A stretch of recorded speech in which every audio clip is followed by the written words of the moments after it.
This channel is for educational purposes only. Please do your own due diligence before making any investment decisions. Hi, this is Joe Rabil, and we are going to talk about ADX. Now, there's been a lot of videos put out there. We want to make sure we're clarifying a few things, but we also want to delve deeper into how to really interpret this thing by having an understanding of what each of those lines are telling us, all right? So we're going to strip it down, and we're going to take a hard look at the DI lines today, all right? Now, before we get going, I just want to make sure if you have an interest in learning more about some of these techniques, you can click the link in the description and that will pop up this window and give you more information about the book. I do think that's a good starting place. Also, if you do enjoy this content, please hit the like button and also subscribe. Okay, so for today's lesson, we're going to use AMD. I've got multiple time frames. I've got a monthly in the bottom left, a weekly in the bottom right, a daily in the upper right, and an hourly in the upper left. All right. Now, I'm calling this a lesson. I would almost want to call this somewhat of a master class because we're going into ADX and we're not even going to have the blue line up. The ADX is a blue line. So I'm just going to show you.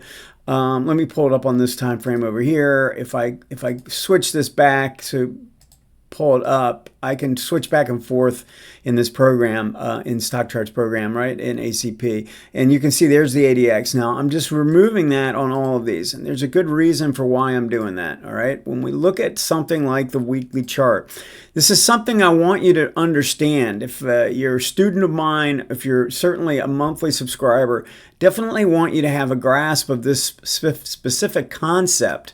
And I think it'll make a big difference for what you're trying to accomplish here. Now, when these lines are together and crisscrossing, okay, then you're going to have an ADX line that's low. It's going to be low. There's no doubt about it. And those lines are close together. The closer they are, remember what the ADX is an 8-period moving average. I use the 13/8 setting. So an 8-period moving average of the 13 MI, the difference between the two 13 DI lines. All right. So I'm using a 13 setting for the DI lines and an 8 setting for the ADX. Now, let's just focus in on this period here where the stock is driving the AMD, really getting hit and dropping down in late 2024 and early 2025. ADX is, we don't have the line up, but we can see the sellers are in command. You've got a really strong move in red DI. All right, let me actually switch this to red. So we've got red DI moving up, making higher highs, higher lows, making a strong move. Now, if you notice what took place here on this rally, we got the buyers to finally show up. Now, ultimately, if you look at the way this was playing out through here and through here, we had higher highs and higher lows in, generally speaking, in the sellers, and we had lower highs and lower lows in the buyers. All right, and then all of a sudden we get a strong move in the buyers right here. All right, and it takes out a prior peak. So that didn't actually happen on the sell side. It was actually the buyers stepping in. So when we see that, we see enough buying strength to cause that to move, then we know that there's a pretty good chance we're probably making some kind of a bottom. All right, we want to keep an eye out for that. And then what takes place a little bit later after this turns here and turns up, then we actually get the contraction to kick in because we make the lower low. So then at that point, these two lines are coming together. This side had already kicked in, and this side finally kicked in here. Wasn't very far off the bottom where you knew that we were going into a contraction phase. Now, if I had, I'm going to turn this back to blue. If we have the ADX line up, there's a pretty good chance that it did something like this, right? Because it was rising, because these were moving apart, all right? And then all of a sudden they started coming together here. When they come together, this line's going to drop. So you need to be able to go back and look at the chart and see if you can't draw in at least general. You should at least be able to figure out what the slope is like. Maybe not the intensity of it, how far it went up, but you know, some kind of a line like that. And then we can look at this here. We can see this made this kind of a bigger move. This might have been more higher and then turned down like that. So you want to go back and look, but we do know in these periods we have a low ADX condition where the ADX is low because there's a lot of indecision. Buyers and sellers are crisscrossing all the time. All right. So recognize that when you're looking at these. I did want to spend a few minutes on the daily chart. This is a primo look at the ADX when it's kicking into gear, and we have a lot of strength. We also have a really good moving average environment where the 18 and the 40 are rising at about the same rate, and we don't have any kind of real excessive move taking place. It's a very nice sequential wave pattern that developed.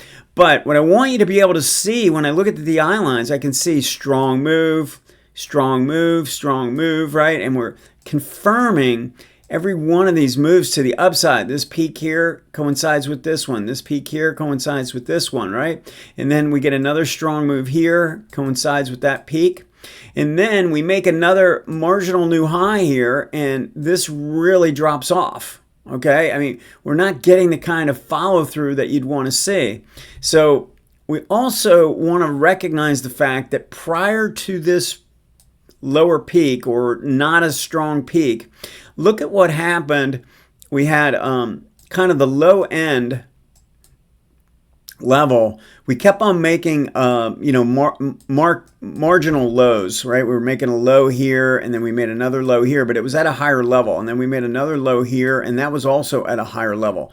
Then we came down and we kind of kissed these two together. It made a lower low in green DI and a higher high in the sellers. Once again, the sellers, look at this, lower high, lower high, lower high.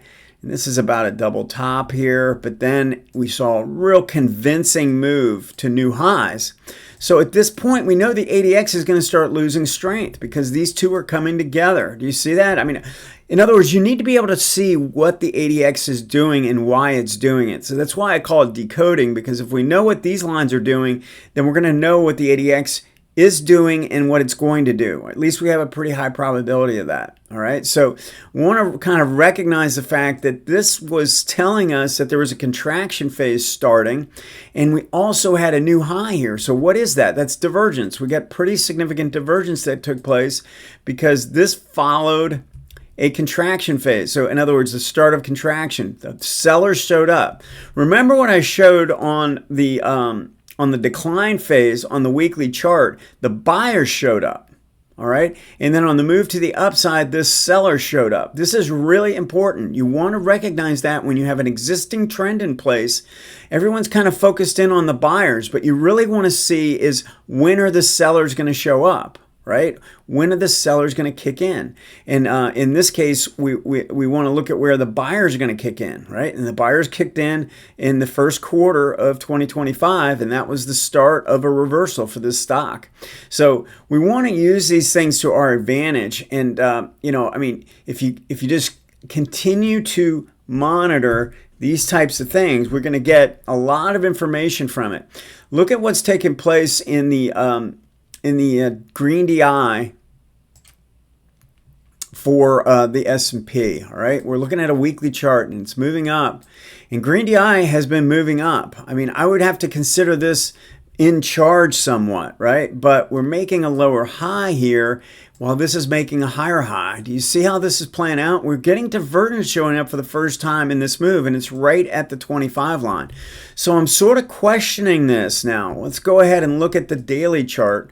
If we look at what's going on in the daily, we have a pretty strong move into the end of July. And then we had this kind of sharp pullback where the sellers showed up. Look at what happened. We had lower peak in the sellers, lower peak, lower peak, lower peak. Then we made the higher peak here, right?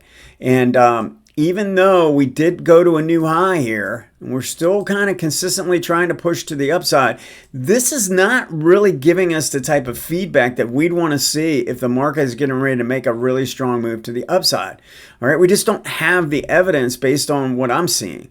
All right, and we're also showing this little mini divergence potentially. We don't really have it in force until we make a lower low in green DI. But what have I been saying? We need the sellers to show up. Do you see what's missing?